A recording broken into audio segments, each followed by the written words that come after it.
የተከበራችሁ አድማጮቻችን ሰላምታችን በያላችሁበት ይድረሳችሁ ዘንድ በግሎባል ኢትዮ ሳይበር ሚኒስትሪ የተዘጋጀ የሚቀርበው ሳምንታዊው የመጽሐፍ ቅዱስ ጥናታችን ነው።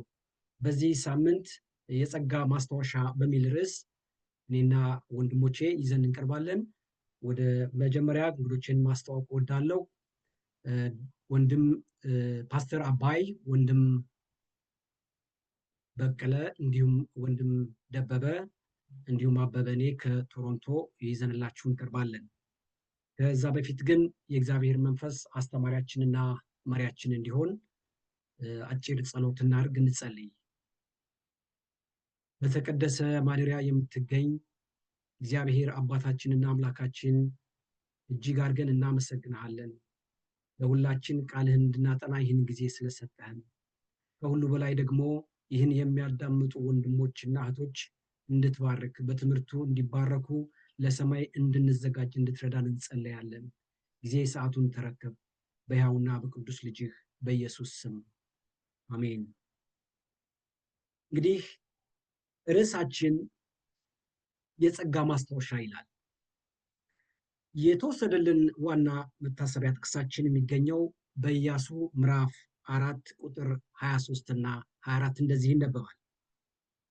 እስክንሻገር ድረስ አምላካችሁ የኤርትራ ባህርን ከፊታችን እንዳደረቀ እንዲሁ እስክትሻገሩ ድረስ አምላካችሁ የእግዚአብሔር የዮርዳኖስን ውሃ ከፊታችሁ አደረገ። ይኸውም የእግዚአብሔር እጅ ጠንካራ እንደሆነች የምድር አሕዛብ ሁሉ እንዲያውቁ አምላካችሁ እግዚአብሔርን ለዘላለም እንድትፈሩ ነው። እንግዲህ ሰዎች እንደመሆናችን መጠን ከፊት ለፊት የሌሉ ነገሮችን ለመርሳት የተጋለጥን ነን። ለምሳሌ አበቦችን ማጠጣት፣ ያላነሳናቸውን የስልክ ጥሪዎች መልስ መስጠት፣ ለኢሜሎች ምላሽ መመለስ የመሳሰሉትን እንረሳለን። ይሁን እንጂ ስለ መንፈሳዊ ፍላጎቶቻችን መርሳት ቅጣት ከመቀበል የበለጠ ከባድ መዘዝ ሊያስከትል ይችላል። ምክንያቱም የዘላለም ዕጣ ፈንታችንን ስለሚወስን ነው። ስለዚህ መርሳት ዋጋ ያስከፍላል። ወደ መጀመሪያው ርዕስ ሳልፍ ለፓስተር አባይ ነው የማቀርበው። ፓስተር አባይ የመጀመሪያው ርዕሳችን የዮርዳኖስ መሻገር ይላል። ዮርዳኖስ መሻገር በሚለው ርዕስ ስር በኢያሱ ምዕራፍ 3 ቁጥር 1 እስከ 5 እንዲሁም በዘኍልቍ ምዕራፍ 14 41 እስከ 44 የተጠቀሱ ሐሳቦች አሉ እና ፓስተር ምንድን ነው እግዚአብሔር በዚህ ያስተማረህ? ለአድማጮቻችንስ ምንድን ነው የምትለው? በዚህ ርዕስ ላይ እግዚአብሔር ድንቅ የሆነ ትምህርት ነው ያስተማረን እና ከተማርኩት ደግሞ ለእናንተም ላካፍል እወዳለሁ። ዮርዳኖስን መሻገር በሚለው ርዕስ ስር በመጽሐፍ ቅዱሳችን ስንመለከት እግዚአብሔር ሕዝቡ ዮርዳኖስን ከመሻገራቸው በፊት የሰጣቸው መመሪያ ነበረ። በኢያሱ በኩል ሆኖ ምንድነው ያላቸው? ኢያሱ ነገ እግዚአብሔር በመካከላችሁ ድንቅ ነገር ያደርጋልና ተቀደሱ ተቀደሱ ነው ያላቸው። ሌላው መንቀሳቀስ ያለባችሁ ወይም ደግሞ ወደ ዮርዳኖስ ባህር ለመግባት ቀድመው መንቀሳቀስ ያለባቸው የቃል ኪዳኑን ታቦት የያዙ ካህናቶች ሲንቀሳቀሱ በ1000 ጫማ ርቀት መከተል እንዳለባቸው፣ ምክንያቱም በዚህ መንገድ ሄዳችሁ አታውቁምና እነሱ ሳይመሯችሁ እነሱ ሳይንቀሳቀሱ መንቀሳቀስ የለባችሁም ነው የተባሉት። እዚህ ላይ ልናስተውል የሚገባን መቀደስ የሚለውን ሐሳብ ስንመለከት በጣም ግሩም የሆነ ሐሳብ ነው የምናገኘው። ስለ ቅድስና ስንመለከት ካህናቶች ለአገልግሎት ከመግባታቸው ወይም አገልግሎት ከመጀመራቸው በፊት የሚከተሉትና የእስራኤል ሕዝብ በሲና ተራራ እግዚአብሔር ከመገለጡ በፊት ያከናውኗቸው የነበሩት ተመሳሳይ የሆነ የመንጻትን ሂደት የሚከተል ነበር። ስለዚህ ያ መንጻት ምንድነው? ኃጢአትን ወደ ጎን መተው፣ ሁሉን እርኩስ የአምልኮ ስርዓቶችን ማስወገድ እንዳለባቸው ነው። አለዚያ ግን እግዚአብሔር በእነሱ መካከል እንደማይገኝ ነው ያስተማራቸውና እዛ ላይ ስንመለከት ምንድነው ያላቸው? በዘሁልቁ ላይ ሙሴ የተናገረውን ነው የምናገኘው። ምንድነው የሚለው? የእግዚአብሔርን ትእዛዝ ለምን ትተላለፋላችሁ? ይህ አይጠቅማችሁም። እግዚአብሔር በእናንተ መካከል አይደለምና በጠላቶቻችሁ እንዳትወድቁ አትውጡ፣ ከዚህ ስፍራ እንዳትወጡ አላቸው። የሚገርመው ግን ሰዎቹ የተነገራቸውን እምቢ ብለው ወደ ተራራው ሲሄዱ ከነዓናውያንና አማሌቃውያን ጠላቶቻቸው እንዳሳደዷቸው እንደመቷቸው ይናገራል። ስለዚህ እምቢተኝነት፣ አመፀኝነት፣ እግዚአብሔርን አለመታዘዝ ወይም ደግሞ አለመቀደስ፣ ኃጢአትን ማድረግ የሚያስከፍለውን ዋጋ እዛ ላይ እንመለከታለን። ዛሬም እኛ መቀደስ አለብን፣ እግዚአብሔርን መታዘዝ አለብን። ምክንያቱም የእስራኤል ልጆች ታቦቱ ተሸክመው የሚሄዱ ካህናት ዝም ብሎ አይደለም። በታቦቱ ግራና ቀኝ ክሩቤሎች ይጋረዳሉ። በክሩቤሉ መካከል በስርየት መክደኛው ላይ የእግዚአብሔር ኃይል ነበረ። ስለዚህ እስራኤሎችን እየመራ ያለው ማን ነው? እግዚአብሔር ነበረ።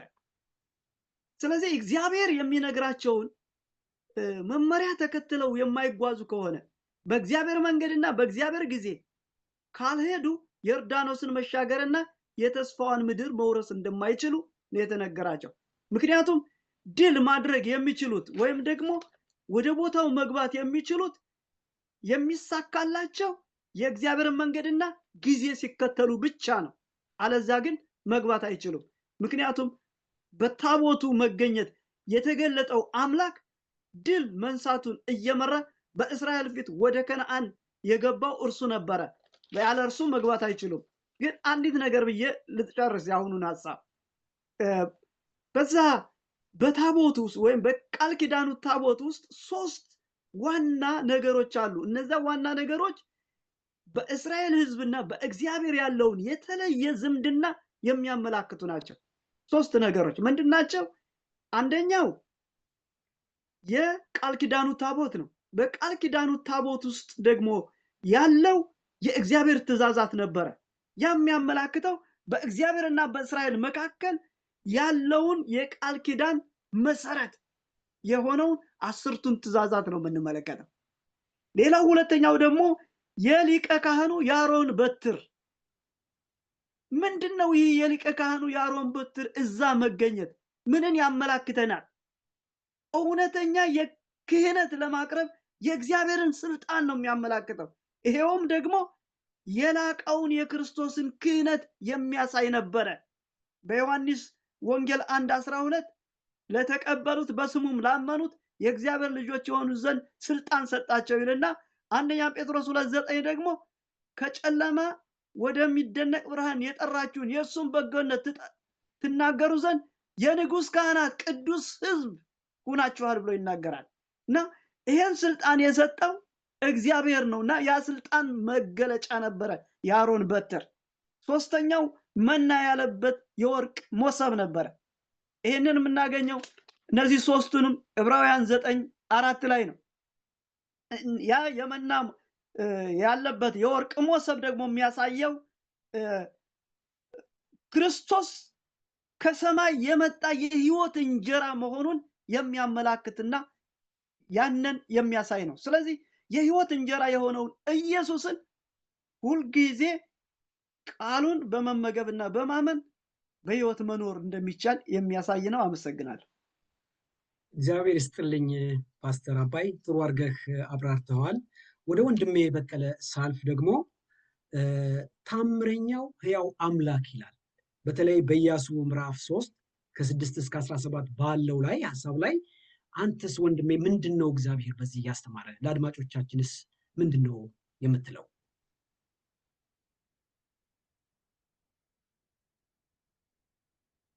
አመሰግናለሁ። አርስቱ ጋር ስንሄድ ታምረኛው ሕያው አምላክ በማለት ይጀምራል። ወንድሜ ፓስተር አባይ ያነሳቸው ሐሳቦች ተአምራቱ መጀመሪያና ጅምር እንደሆኑ ዮርዳኖስን መሻገር ጀምሮ ተአምራቱ የተሰሩበት ታቦት፣ በትር፣ ማና እነዚህ ሁሉ የተዘረዘሩት ሐሳቦች ተአምረኛው ሕያው አምላክ ብለን እንድንጠራው መሰረት የሚሰጡ ነው። ተአምረኛው ሕያው አምላክ የሚለውን ዘርዘር አድርገን ስናይ ተአምራትን የሚያደርግ ማለት ነው። አምላክ ተአምረኛው ማለት ተአምራትን የሚያደርግ ነው። ተአምራት ምንድነው ቢባል በተፈጥሮ ሕግ ሊፈጸሙ ወይም ሊደረጉ የማይቻሉ ነገሮች፣ ከሰዎች ሐሳብ በላይ የሆኑ ሐሳቦችን የያዙ ነገሮችን ያካትታል። እነዚህ ለየት ያለ ነገር ሲሆን ይሄ ድንቅ ነው፣ ተአምር ነው የሚባሉ ነገሮች በተለምዶ ሰዎች በውስጡ ወይም በየዕለት ህይወታችን ልናደርገው ወይ በሰው አቅም ልናደርግ የማንችላቸውን ነገሮች ሲደረጉ በምናይበት ጊዜ ነው ተአምር የምንለው። እነዚህ ተአምራቶች ምንድናቸው የሚለውን ስናይ እግዚአብሔር መጀመሪያ ከሙሴ ጋር ነበር። ከሙሴ ወደ ኢያሱ የተላለፈው ስልጣን ከኢያሱ ጋርም አብሮ እንደሆነና ከሙሴ ጋር እንደነበር ከአንተም ጋር አብሬ ይሆናለው፣ ያንን ደግሞ ከእርሱ ጋር መሆኑን እንዲያውቁ ዘንድ በእስራኤል ሁሉ ፊት ከፍ ከፍ አደርግሃለሁ በማለት ነበር የተናገረው። ይህንንም ተአምራት የሚለውን ቃል በዕብራይስጡ ኒፋልኦት ብሎ አስቀምጦታል። ይህም ማለት ትርጉሙ ተአምራት ወይም ድንቅ የሚል ትርጉም እንዳለው ያስቀምጣል። በአብዛኛው ኃይለኛ ከተፈጥሮ በላይ የሆኑት የእግዚአብሔርን ተግባራትና የእርሱን ልዩ መሆን የሚያሳዩ ታሪኮችን የያዘ ነው። በመዝሙር 72ኛው 18 ላይ ያለውን ስናይ ብቻውን ተአምር የሚያደርግ ነው። ብቻውን ተአምር የሚያደርግ የእስራኤል አምላክ እግዚአብሔር ይባረክ ብሎ ይገልጸዋል ዳዊት ሲገልጸው። እንደገና በ86:10 ላይም አቤቱ ድንቅ የምታደርግ አንተ ታላቅ ነህና አቤቱ መንገድህን ምረኝ ይላል። የእግዚአብሔርን ታላቅነት ድንቅ ነገርን የሚያደርግ እንደሆነ ተአምረኛ አምላክ እንደሆነ ገብቶት በእነዚህ ሐሳቦች ሲገልጽ እናያለን።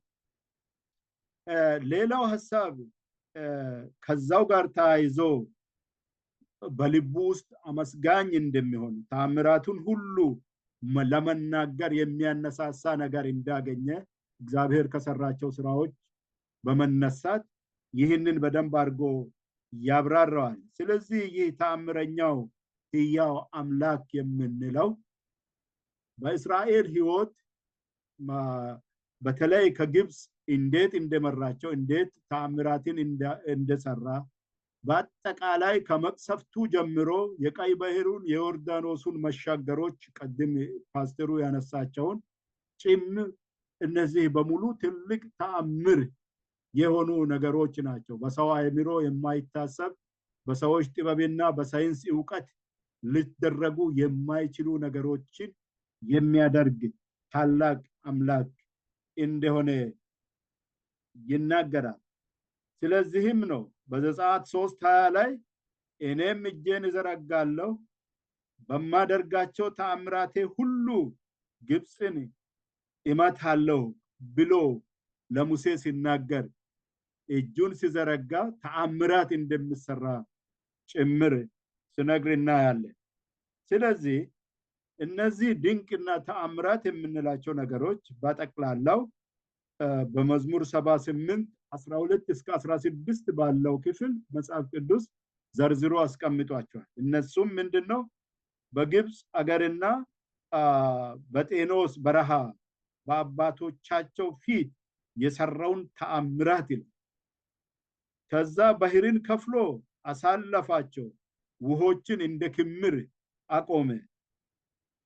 ሲመራቸው ቀን በዳመና ሌሊት ደግሞ በእሳት አምድ ሲመራቸው እንደነበረ እና ከዛም ሲጠማቸው አለቱን ሰንጥቆ ከጥልቅ እንደሚገኝ ያህል በብዙ ውሃ እንዳጠጣቸው እነዚህን ተአምራቶች በዝርዝር ያስቀምጥና ለእግዚአብሔር ለመፈጸም የሚከብደው ነገር የለም ብሎ ኤርምያስ በ32:17 ላይ ሁሉንም የፈጠረ እርሱ ስለሆነ በፈለገው መንገድ ማዘዝና መለወጥ የሚከብደው ነገር እንዳልሆነ ያረጋግጣል።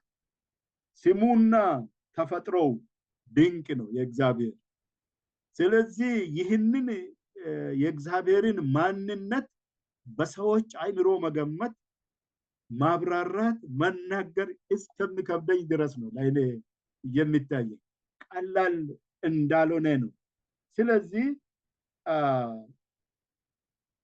ማኑሄ ሚስቱ ትወልዳለች በተባለ ጊዜ የነገረውን መልአክ ስምህን ንገረኝ ማን ይላል ሲል ስሜን ለምን ትጠይቃለህ? ስሜ ድንቅ ነው ብሎ ነው ነበር የመለሰው። ድንቅ መሆኑን ነግሯል። እዛኔ ያ ድንቅ ስራነቱ በተለያዩ በዛ በሳምሶን ህይወት ውስጥም ያለፈ ታሪክ አለ በመጽሐፍ ቅዱስ በብዙ ቦታ።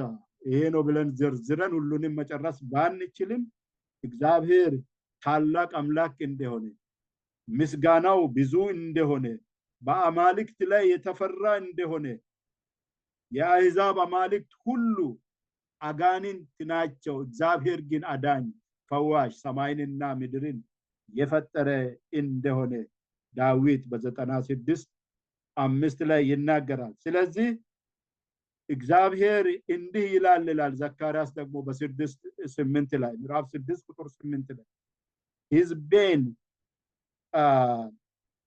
ከምመርቅና ከምስራቅና ከምዕራብ ምድር ይሰበስባቸዋለሁ በኢየሩሳሌምም ውስጥ ይኖራሉ ብሎ ይናገራል። እግዚአብሔር በተለይ ተአምረኛው ሕያው አምላክ ተብሎ የተሰጠው ይሄና ይሄ ጥቂቱን ነው እኔ ያነሳሁት። ሰንበት ትምህርታችን በጣም በስፋት ይዘረዝረዋል። የጥያቄ የሐሳብ ጊዜዎች ቢኖሩ ተነስቶ ሰዎች ሲወያዩ ምናልባት ሰንበት ትምህርቱን በየግል በየቸርቻቸው በሚማሩበት ይህንን ሐሳብ ሰፋ አድርጎ ሊናገሩ ሊወያዩ ይችላሉ። እና ተአምረኛ ሕያው አምላክ በሰዎች አይምሮ የሚገመት እንዳልሆነ ነው የሚገልጸው ይህ ክፍል። አመሰግናለሁ ወንድሜ። እግዚአብሔር ይስጥልኝ ወንድም በቀለ፣ ጥሩ አድርገን ያቀረብከው። ወደ ወንድም ደበበ ደግሞ አልፋለሁ። በኢያሱ ምዕራፍ 4 ላይ የተጠቀሱ ሐሳቦች አሉ። አስታውሱ ይላል ርዕሱ። እግዚአብሔር በዚህ ርዕስ ላይስ ምንድነው አንተን ያስተማረህ?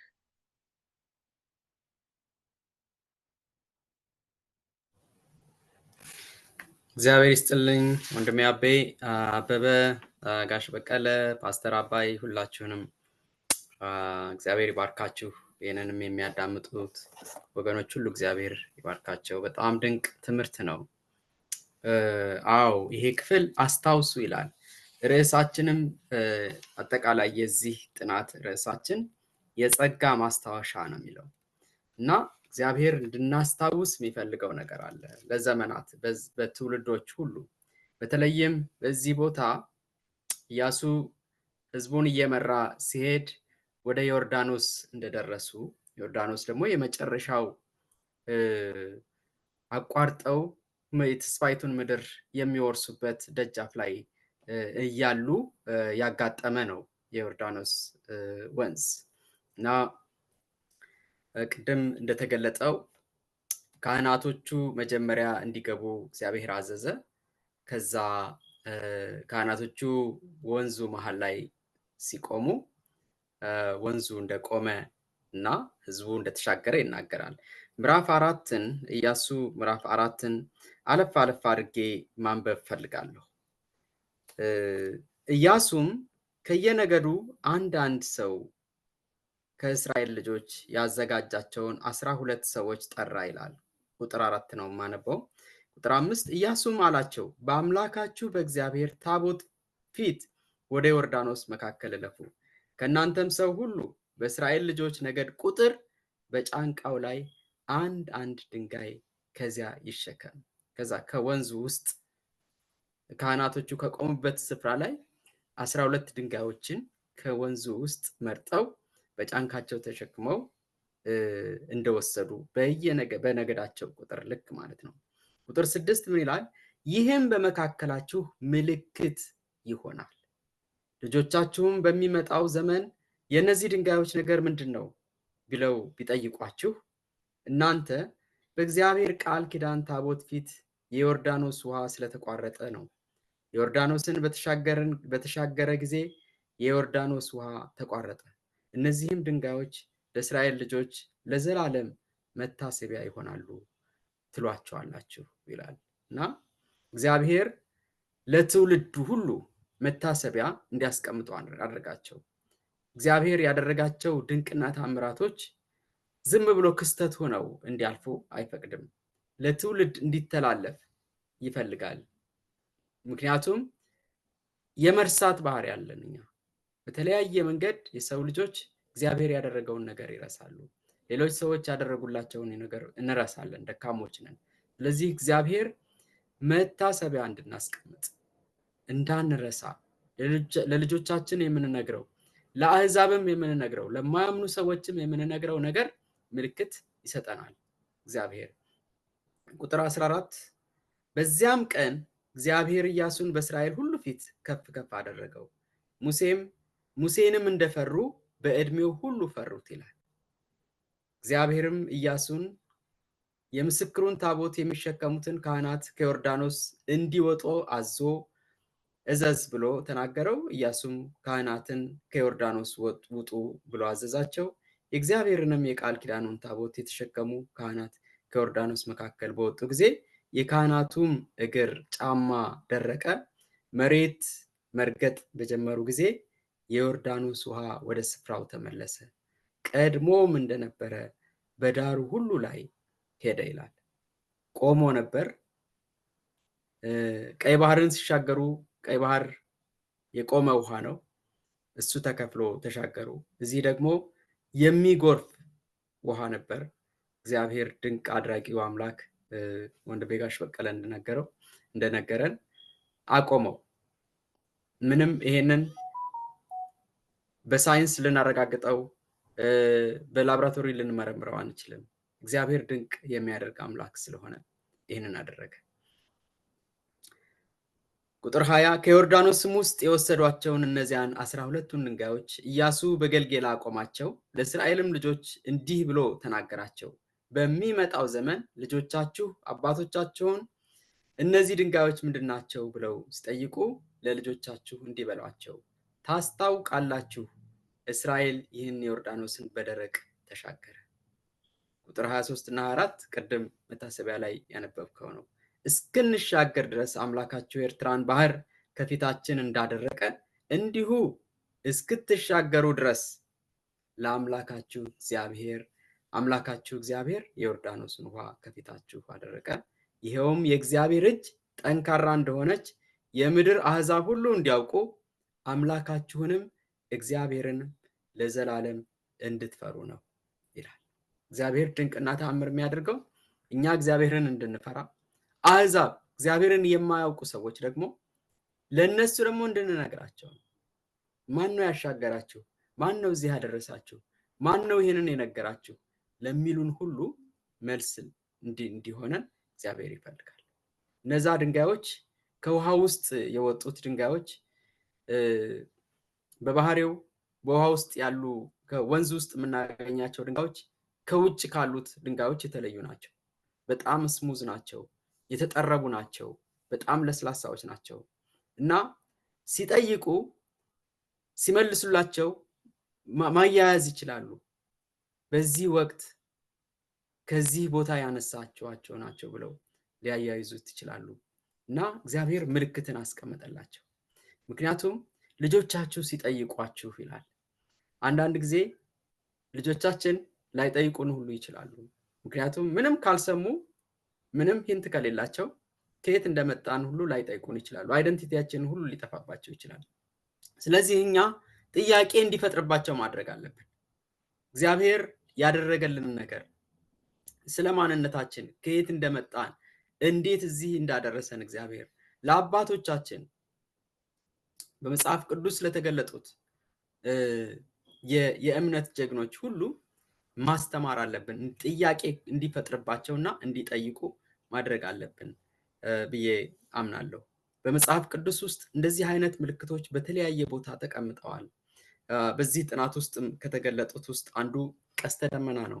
እግዚአብሔር ቀስተ ደመናን ያሳየበት ወቅት ነበር። ከዚህ በኋላ የውሃ ጥፋት አይኖርም ምልክት ይሆናችሁ ዘንድ ብሎ እግዚአብሔር ቀስተ ደመናን አሳያቸው። ለነሱ ብቻ አይደለም፣ እኛም ይህንን ምልክት ባየን ቁጥር እግዚአብሔር ያን ያደረገው ቃል ኪዳን ትዝ ይለናል። እግዚአብሔር ከግብፅ ምድር ሲያወጣቸው እነዛ 10ቱ መቅሰፍቶች በተፈጠሩ ጊዜ የበኩር ልጅ የሚሞትበት በጣም የመጨረሻው ክስተት ነበር።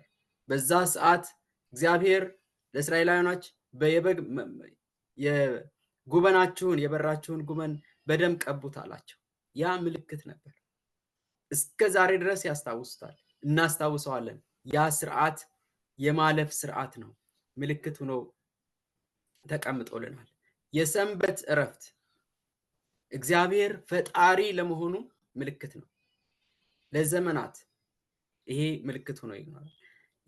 ለፈጣሪነቱ ብቻ አይደለም፣ እግዚአብሔር የነጻነት አምላክ ከእስራኤል ሰዓት ስለሌለን ጥቅሱን አናነበውም፣ ግን እግዚአብሔር ለእስራኤል ልጆች ሲነግራቸው ከግብፅ ምድር ባሪያ ነበራችሁ፣ ዛሬ ነፃ ስትወጡ ሰንበትን ቀን አስቡ፣ እንዴት ነፃ እንዳወጣችሁ እግዚአብሔር እያስታወሳችሁ አድርጉት ይላል። ይሄ ምልክት የሚለው ጀስት ከሲምቦል ያለፈ ነው። ፕራክቲካሊ እንድንኖረው፣ ፕራክቲካሊ እንድንተገብረው፣ እንድንለማመደው የሚያደርግ ነው እና አይ ቲንክ ሰዓት ስለሌለን እዚህ ላይ ያቆም። እግዚአብሔር ይባርካችሁ። እግዚአብሔር ይስጥልኝ ወንድም ደበበ፣ ጥሩ አድርገህ አስቀምጠሃል። ወደ ፓስተር አባይ ሳልፍ በተለይ በኢያሱ ምዕራፍ 4 ከ20 እስከ 4 ያለ ሐሳብ አለ። ርዕሱ መርሳት ይላል። መርሳት ቅድም በመግቢያ ላይ እንዳነሳ ነው ዋጋ እንደሚያስከፍል አይተናል እና ፓስተር አባይ ምንድነው በዚህ ስለ መርሳት እስኪ ጠለቅ አድርገህ ግለጽልን። አመሰግናለሁ እንደገና ስለተሰጠኝ እድል። እዚህ ላይ የምንመለከተው መርሳት አንተ ወንድሜ አበበ እንደተናገርከው ወንድሜ ደበበም እንደተናገረው ዋጋ የሚያስከፍል እንደሆነ ነው እና በመሳፍንት 3:7 ላይ ምን ይላል? የእስራኤል ልጆች በእግዚአብሔር ፊት ክፉ የሆነውን አደረጉ፣ አምላካቸውንም እግዚአብሔርን ረስተው በአሊንና አስትሮንን አመለኩ ይላል። ይሄ በጣም አስቸጋሪ ነገር፣ እግዚአብሔር ያደረገላቸውን ከየት እንዳወጣቸው ከባርነት ነፃነት ከሌለበት ቦታ አውጥቶ ነፃነት ሰጥቷቸው በሕይወት የኖሩ ዘንድ እግዚአብሔር መሪያቸው ሆኖ ከጠላቶቻቸው ሁሉ ታድጓቸው ድንቅ ታምራትን በሕይወታቸው አይተው ባህሩ በሰው ኃይል ሊሆን የማይችለው ኃይል በእግዚአብሔር ኃይል ደርቆ ተሻግረው መናን ተመግበው በምድረ በዳ ውሃ ሲጠማቸው አለቱን እየመታ ሙሴ እንዲመታ አድርጎ እግዚአብሔር ውሃ እንዲጠጡ እያደረጋቸው ያደረገላቸውን ነገር እረሱ ብሎ ነው የሚናገረው። አምላክ ላልሆነ ለጣዖት ሲሰግዱና ሲያመልኩ አየ። ምንድነው የሚለው? መሳፍንት 8:34 ላይ እስራኤላውያን በዙሪያቸው ካሉ ጠላቶቻቸው ያዳናቸውን እግዚአብሔርን አላሰቡም። ይህ ብቻ አይደለም። ዳዊት በ78 ላይ ምዕራፍ 78 ቁጥር 11 መልካም ስራውንና ያሳያቸውን ተአምራት ረሱ ይላል። ይሄ መርሳት ስንመለከት እንደ ሰው ልጆች ሁሉ መደበኛ ባህሪ ነው። ነገር ግን ወደ መንፈሳዊ መርሳት ስንመጣ ወደፊት አስከፊ መዘዞች ሊመራ እንደሚችል ነው የሚናገረው። እንዲያውም ከወጡት እኮ ከቀደሙት የእስራኤል አባቶች ወደ ተስፋ ምድር የገቡት ኢያሱና ካሌብ ብቻ ናቸው። ሌሎችስ በምድረ በዳ አለቁ። ለምን?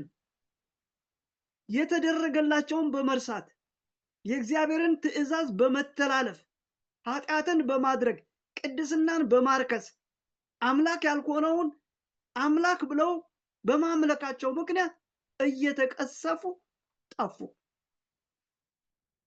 ነገር ግን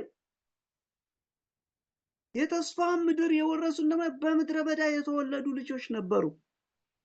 ከጥንቶቹ ኢያሱና ካሌብ ብቻ ሲሆን ሌሎቹ ግን ምድሪቱን የወረሱት በምድረ በዳ በጉዞ የተወለዱ ህፃናት ናቸው። እንዲያውም ወንድም የደበበ የተናገረውን ያን ድንጋዮች የተተከሉት አቤነዘር የተከሉት ትውልዱ ወደፊት እግዚአብሔር ያደረገውን ድንቅ ነገር ሰምተው እግዚአብሔርን እንዲያመልኩ፣ እግዚአብሔርን እንዲታዘዙ፣ እግዚአብሔርን እንዲያከብሩ ነው እና የተሰጣቸውን መታሰቢያ ረሱት። ያ ድንጋይ እኮ ሁልጊዜ ማንን እንዲያስቡ ነበር? እግዚአብሔርን እንዲያስቡ፣ የእግዚአብሔር ኃይል ከምን እንዳመጣቸው፣ ከየት እንዳወጣቸው፣ እንዴት እንዳሳለፋቸው፣ ወዴትስ እንዳስገባቸው እንዲያውቁ ነው።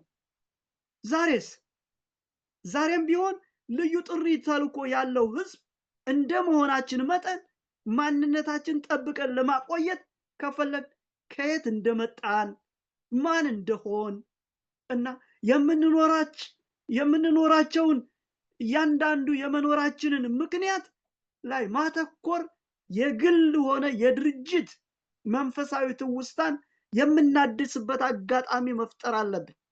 ይሄ ካልሆነ ልክ በምድረ በዳ እንደጠፉት እስራኤላውያን የምንጠፋ ነው የምንሆን። ለምን? የመጣንበትን ማን እንደሆን እንደገና የምንኖረው ምክንያት ምን እንደሆነ ረስተናል። እኛም እኮ እንድናስብ እግዚአብሔር የሰጠን መታሰቢያ አለን። ክርስቶስ ስለኛ ያደረገው ሁልጊዜ ማስታወስ ያለብን ነገር አለ። ያ ምንድነው? በአንደኛ ቆሮንቶስ ምዕራፍ 11 ላይ ቁጥር 24 እና 25 ምን ይላል? ጌታ ኢየሱስ አልፎ በተሰጠባት በዛች ሌሊት እንጀራን አንስቶ አመሰገነ፣ ቆርሶ እንካችሁ ብሉ፣ ይህ ስለ እናንተ የሚሆን ስጋዬ ነው፣ ይህን ለመታሰቢያ አድርጓል። ቀጥሎ እንደዚሁም ከራት በኋላ ጽዋውን ደግሞ አንስቶ ይህ ጽዋ በደሜ የሚሆን አዲስ ኪዳን ነው፣ በጠጣችሁት ጊዜ ሁሉ ይህን ለመታሰቢያ አድርጓል። እስከ መቼ ድረስ? ጌታ እስኪመለስ ድረስ እሱ ስለኛ በመስቀል ላይ መስዋዕት ሆኖ በደሙ ዋጋ የተገዛን እንደሆን ሁልጊዜ ፍቅሩን እያሰብን ለትውልድ ሁሉ ይህንን መታሰቢያ ለሚመጣው ትውልድ ሁሉ ያስተላለፍን ሊመጣ ያለውን አምላካችንን ተዘጋጅተን እንድንጠብቅ ያሳስበናል። ለመጨረሻ እንደ ሐሳብ የምናገረው ፍቅሩንና ህልውናውን ስንለማመድ ሁልጊዜ ክርስቶስ ስለኛ ኃጢአት የከፈለውን የህይወት መስዋዕት እንረዳለን፣ ፍቅሩን እንረዳለን። ያ ብቻ አይደለም፣ በግል እናውቀዋለን። በችግራችን ሁልጊዜ እንደሚረዳን እናምናለን። የትላንቱ ለዛሬ ለነገም ሁልጊዜም አዳኛችን የማይተወን አምላካችን እንደሆነ በደንብ እናውቃለን። ስለዚህ ሁልጊዜ በእየለቱ የእርሱን ፍቅርና ህልውና መለማመድ ይገባናል። አመሰግናለሁ። እግዚአብሔር ይስጥልን ፓስተር፣ ጥሩ አድርገህ አብራርተህልናል። ወደ ወንድሜ በቀለ ሳልፍ ከዮርዳኖስ ማዶ ይላል። ወንድሜ በቀለ ከዮርዳኖስ ማዶ ምንድን ነው ያለው? ምንስ ነው እግዚአብሔር በዚህ ያስተማረ? ለአድማጮቻችንስ ምን ትላለህ? እግዚአብሔርን አመሰግናለሁ። አሁንም ደግሜ በተለያዩ ወንድሞቼ ስለተብራራው ስለ ሰንበት ትምህርት ክፍል ላመሰግን ይወዳል። እንደገና ዞሮ የመጣው አርዕስት ከዮርዳኖስ ማዶ ይላል። ይህንን አርዕስት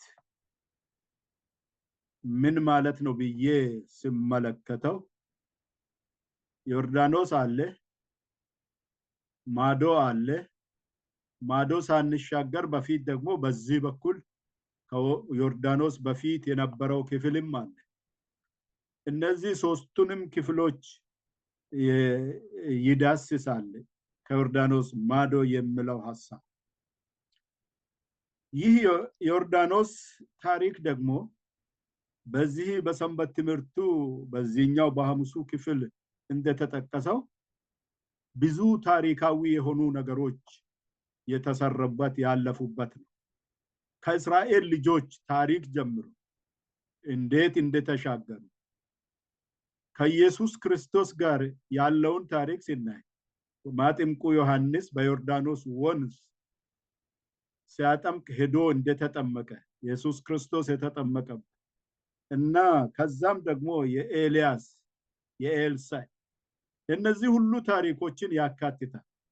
ይህ ዮርዳኖስ ማዶ የሚለው የእስራኤል ልጆች ውሃው ቅድም እንደተነሳው በሌላኛው ክፍል ሲብራራ እንደተነሳው ውሃው ቆሞ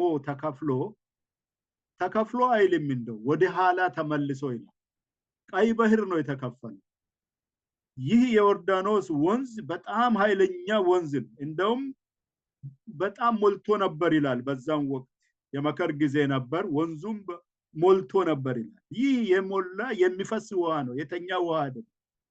የሚፈስ ውሃ ቆመ ማለት እንግዲህ ወደ ተቃራኒው እየፈሰሰ ወደ ኋላ ተመልሷል ማለት ነው። በሌላ አባባል እንዴት ሆኖ ውሃ የሚፈሰው ስሎፕ ነው፣ ከከፍታ ወደ ዝቅታ ነው። እንግዲህ ወደሚፈስበት መመለስ ማለት ምን አይነት ተአምር ነው! ከተአምራቶቹ ጋር ሲናይ ይህ ወንዝ ወደ ኋላ መመለሱን ይነግረናል። ከዛ የእስራኤል ልጆች በደረቅ ምድር ቅድም ወንድሜ ያነሳው ታቦቱን ተሸክሞ ወንዙን ሲረግጡ ውሃው መፍሰሱን አቆመ፣ በደረቅ መሬት አለፉ። በመዝሙር 66 እና ከ16 እስከ 19 ባለው ክፍል ሰንበት ትምህርታችን የሚያብራራው ሐሳቦች ያሉት ባህርን የብስ አደረጋት ነው። ውሃውን ደረቅ መሬት አድርጎ በእግራቸው በዛ ተሻገሩ። እግዚአብሔርን የምትፈሩ ሁሉ ኑ ስሙኝ ይላል ዳዊት በመዝሙር 66 16 ጀምሮ። እግዚአብሔርን የምትፈሩ ሁሉ ኑ ስሙኝ፣ ለነፍሴ ያደረገላትን ልንገራችሁ። የእስራኤል ልጆችም ይሄንን ነው ማለት። እግዚአብሔር ያደረገውን ኑ እዩ ስሙኝ። ዛሬ እኛም እግዚአብሔር ያደረገልን የእስራኤልን ታሪክ ብቻ አውርተን የምንሄድ አይደለም።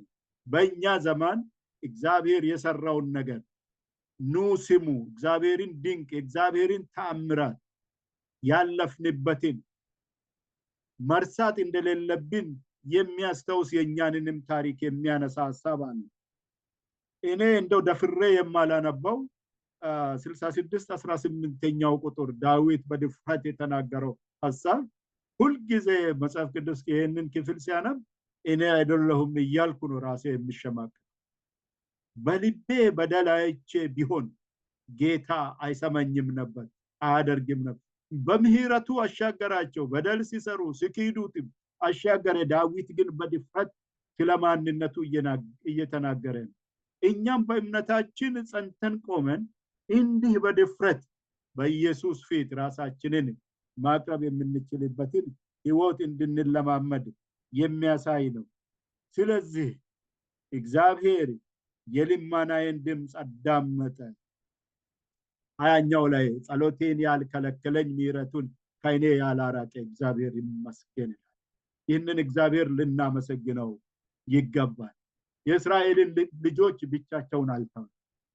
እንደው እነርሱ እርሱን ትቶ ተስፋ ቆርጦ በተመለሱ ጊዜ ሁሉ እንደገና እየፈለጋቸው እየመለሳቸው እየጠራቸው እያመጣቸው በመስመር እያመጣቸው ሲመራቸው እንደነበረ እና የቀይ ባህርና ዮርዳኖስ ሲያሻግራቸው ምህረትን ሲያደርግላቸው ነው የምናየው። የቀይ ባህርና የዮርዳኖስ መሻገር ታሪኮች ደግሞ በዚህ ክፍል የሚናገረው በመጽሐፍ ቅዱሳዊ ታሪክ ውስጥ የአዲስ ዘመን ምልክቶች ናቸው። ምናልባት በእኛ ህይወት ስንት ዮርዳኖሶች አሉ? እንዴት ነው ለመሻገር የተዘጋጀ ነው? ምን ያህል እምነት ነው ያለኝ? በእምነት እስቲ እንደው እንደዛ ሞልቶ የሚፈሰውን ውሃ ረግጠን የምንገባ እምነት አለን ወይ? ስንት ጎርፍ ነው የሚያልፈው በህይወታችን? እነዚህን ጎርፎች ለማለፍ ከኢየሱስ ጋር መሆን አስፈላጊ እንደሚሆን ነው የምናገረው። እንደገና በመዝሙር 114 1 እስከ 7 ባለው ክፍል ተመሳሳይ ነገር ነው የምናገረው።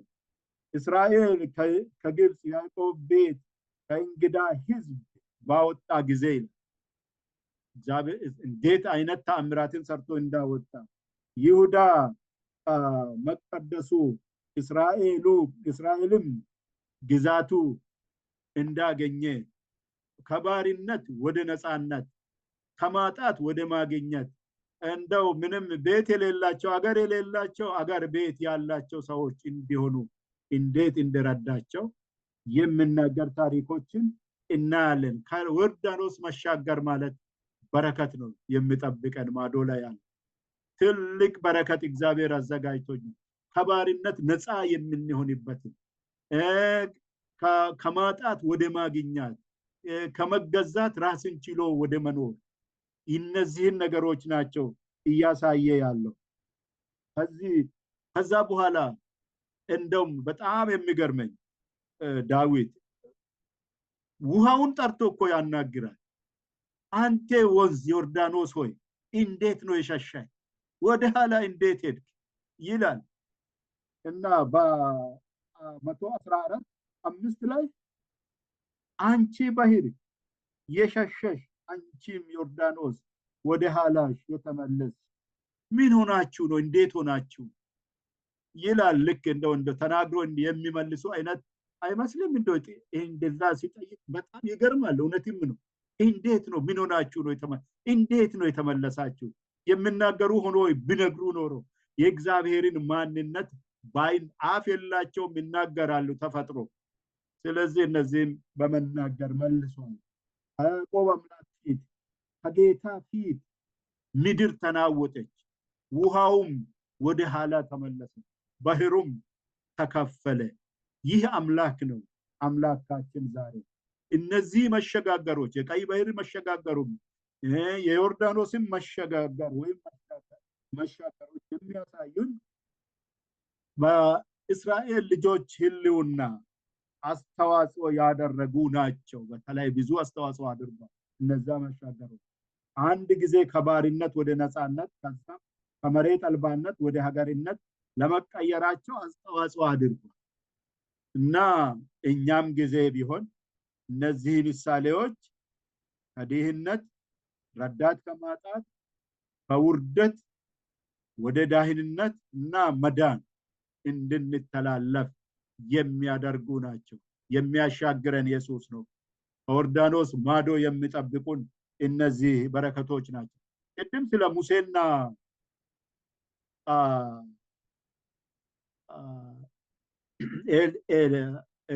ሙሴና አሮን ነበር። አሁን ደግሞ ስለ ኤልያስና ኤልሳ ይጠቅሳል። እዚህ ኤልያስም ያንን ወንዝ ተሻገረ፣ ኤልሳዕም ከኤልያስ ጋር ተሻግሮ ነበር።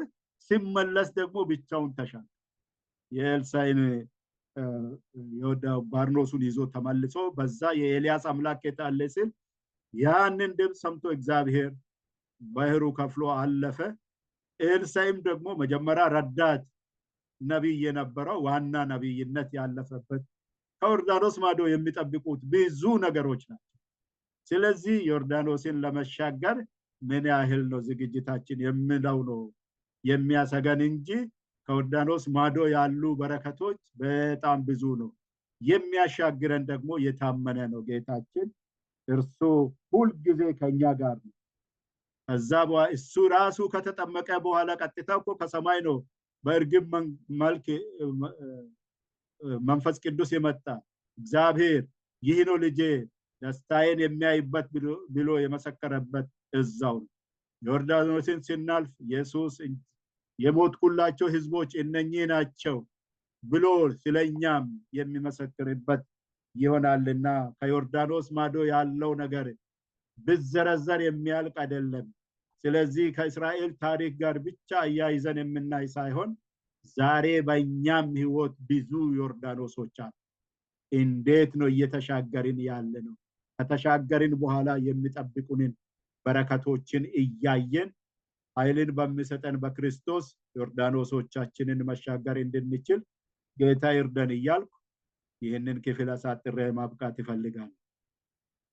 እግዚአብሔር ይስጥልኝ ወንድም በቀለ፣ ጥሩ አድርገህ አቅርበሃል። ወደ ማጠቃለያው እንሄዳለን። ወንድሜ ደበበ ማጠቃለያ አጠር አድርገህ አቅርብልን። እሺ፣ እግዚአብሔር ይስጥልን። በጣም ደስ የሚል ጥናት ነው እያጠናን ያለ ነው። የእግዚአብሔር ስም የተመሰገነ ይሁን። ይህንን ለማጠቃለል ያክል በዚህ ኳርተር በዚህኛው ጥናት እንዳየ ነው የእስራኤል ልጆች በቀይ ባህርን አሻግረው አልፈው ተሻግረው ሄዱ። ከዛ ደግሞ ዮርዳኖስን ተሻግረው ሄዱና ቀይ ባህርን ሲሻገሩ ልክ ከባርነት ነፃ የመውጣት ምልክት እና ጉዞ የመጀመር ከግብጽ ባርነት ነፃ ወጥተዋል። ነገር ግን ለተስፋይቱ ምድር እግዚአብሔር 40 ዓመት በምድረ በዳ እነሱን እየሰራቸው የሄደበት ነበር። ዮርዳኖስን የተሻገሩበት ደግሞ ሁኔታ ወደ እረፍት የምድራዊ እረፍት ነው። ያ ምሳሌ ወደ ተስፋይቱ ምድር የመግባት ምልክት ነው። እሱንም ሲገቡ እንደዚሁ በድንቅና በተአምር አሁን እንዳየነው ዮርዳኖስን አቋርጠው ነው እና በሚገርም ሁኔታ ይሄ ጥናት ጌታ ኢየሱስ ክርስቶስ በእነዚህ ነገሮች ውስጥ እንዳለፈ ይነግራል። እኔ በስንቱ እኛን እንደመሰለ ጌታ ኢየሱስ ክርስቶስ ይገርመኛል። የእኛን ኤክስፔሪየንስ እኛ ያለፍንበትን የሰው ልጆች ያለፉበትን እንዴት አድርጎ እንዳለፈ ያን ጊዜ ከእናቱ ከማርያም ጋራ ንጉሱ ሄሮድስ ህፃናቶች እንደተወለደ በሰማ ጊዜ ሊገለው ባለ ጊዜ እግዚአብሔር በራእይ ተገልጾ ለዮሴፍ ልጁንና እናቱን ይዘህ ወደ ግብጽ ውረድ አለው እና ሄሮድስ ከሚሞት ድረስ ጌታ ኢየሱስ ክርስቶስ ከእናቱ ከአባቱ ጋር ሆኖ በግብጽ ነበር። ሄሮድስ ከሞተ በኋላ መልእክት መጣለት ይላል። እግዚአብሔር እንደዚሁ ለዮሴፍ ነገረው፣ ይዘህና ልጁንና ህፃኑንና እናቱን ይዘህና አለው። ከግብጽ ወጣ። ያንም ምድረ በዳ አቋርጦ ወደ እስራኤል ተመለሰ። ጌታ ኢየሱስ ክርስቶስ 40 ቀን በምድረ በዳ ጾምና ጸሎት ያደርግ እንደነበረ ይናገራል። ያም የእስራኤል ልጆች በምድረ በዳ ያለፉትን የሚወክል ነው። ያንን ህመማቸውን ያንን ስቃያቸውን ሁሉ ኤክስፔሪየንስ አደረገው ጌታ ኢየሱስ ክርስቶስ። እንደዚሁም በዮርዳኖስ ተጠመቀና አገልግሎቱን ጀመረ። ይህም እነሱ ያንን አልፈው ሄደው ወደ ተስፋይቱ ምድር እንደገቡ የሚያሳይ ነው። ሌላው ነገር ይሄ ሁሉ ለኛ ምልክት ነው እንድናስብ። በሌላ ቦታ ጌታ ኢየሱስ ክርስቶስን መስቀሉን የፈሰሰልን ደም የተከፈለልንን የተቆረሰውን ስጋውን ለማስታወስ የሰጠን የጌታ እራት ስነ ስርዓት አለ። እሱም ምልክት ነው። እስከመጣ ድረስ አድርጉት ለመታሰቢያ። ይህንን ወይን በጠጣችሁ ጊዜ ይህንን እንጀራ በበላችሁ ጊዜ ትዝ ይላችኋል፣ ታስታውሳላችሁ የተከፈለው ዋጋ። ምክንያቱም መርሳት የለብንም። የተከፈለልን ነገር እንዳንረሳ ነው። የጸጋ ማስታወሻ ብሎ ነው ይሄ ጥናት ይሰጣል። እና ብዙ ላስታውሳቸው የሚገቡ ነገሮች አሉ። ሌላው ነገር አሁን ወንድማችን ጋሽ በቀለ ሲነግረን እንደነበረው ባለመዝሙሩ ዳዊት ልክ አብሮ የነበረ ነው የሚመስለው ሲዘምር። እንዴት ኢንተርናላይዝ እንዳደረገው የእግዚአብሔር የሰራቸውን ድንቅ ታምር በተለያየ ጊዜ ያደረጋቸውን ልክ ለራሱ እንደተደረገ ልክ እሱ ወንዞቹ ሲከፈሉ ሐይቁ ሲከፈል አብሮ የነበረ ነው የሚመስለው። እና እኛ በመዝሙራችን በምስጋናችን እግዚአብሔርን ጥንት ያደረገውን ዛሬም የሚያደርገውን ነገም ለኛ የሚያደርገውን ነገር እያሰብን እግዚአብሔርን ማመስገን አለብን፣ መለማመድ አለብን፣ ኢንተርናላይዝ ማድረግ አለብን የሚል ነው ያለኝ። ሰዓታችን ስለሌለ እዚህ ላይ ላቁም። እግዚአብሔር ይባርካችሁ። እግዚአብሔር ይባርካችሁ ማለት እወዳለሁ ሁላችሁንም። የተከበራችሁ አድማጮቻችን በጥናቱ እንደተማረካችሁ ተስፋ እናደርጋለን። እግዚአብሔርን እያመሰገንን በሚቀጥለው ሳምንት በሌላ ርዕስና በሌሎች ወንድሞች በተመሳሳይ ሰዓት ጊዜ ይዘንላችሁ እንቀርባለን። የዛሬ ፕሮግራማችን ፓስተር አባይ በጸሎት ይዘጋልናል። ፓስተር አባይ በጸሎት ፕሮግራማችን ይዘጋልን። እሺ እንጸልይ። ክብርና ምስጋና የሚገባ ዘላለማዊና ጻድቅ የሆንክ አባታችን ስለ ታላቁ ምህረትህና ስለ ፍቅርህ ለኛ ስላደረክልንና ስለምታደርግልን በጎ ነገር ሁሉ ስምህ ለዘላለም በሰማይና በምድር በጌታ በኢየሱስ ስም የተባረከ ይሁን። አባት ሆይ በዚህ ምሽት በተለየ መንገድ እነሆ የጸጋ ማስታወሻ በሚል ልናስታውስና ልንረሳው የማይገባንን ስለ ድነታችን አንተ የሆንከውን እግዚአብሔር እያንዳንዱን ነገር ቆም ብለን በእምነት እያስታወስን በመንገዳችን ሁሉ አንተን ሳንረሳ እንድንጓዝ እነሆ ደግሞ በመጠበቂያችን ላይ ቆመን አንተን እያስታወስን ለትውልድ ሁሉ ያንተን ጸጋ እየተናገርን በጎነትህን እያወራን ጌታ አምላኬ ሆይ ስትገለጥ በክብር ስትመጣ በመንግስትህ እንድንሆን እያንዳንዳችን እንድትረዳን ፍቃድ ይሁን። ስላደረክልን ተመስገን። እነሆ ሌሊቱን ደግሞ በቸርነት አሳድረን ቀሪውን ጊዜ አንተ ተረከብ። ፈቃድህ ሁሉ በሕይወታችን ይሁን፣ መጨረሻችን በመንግስት ይሁን። በናዝሬቱ ጌታ በኢየሱስ ስም አሜን። አሜን።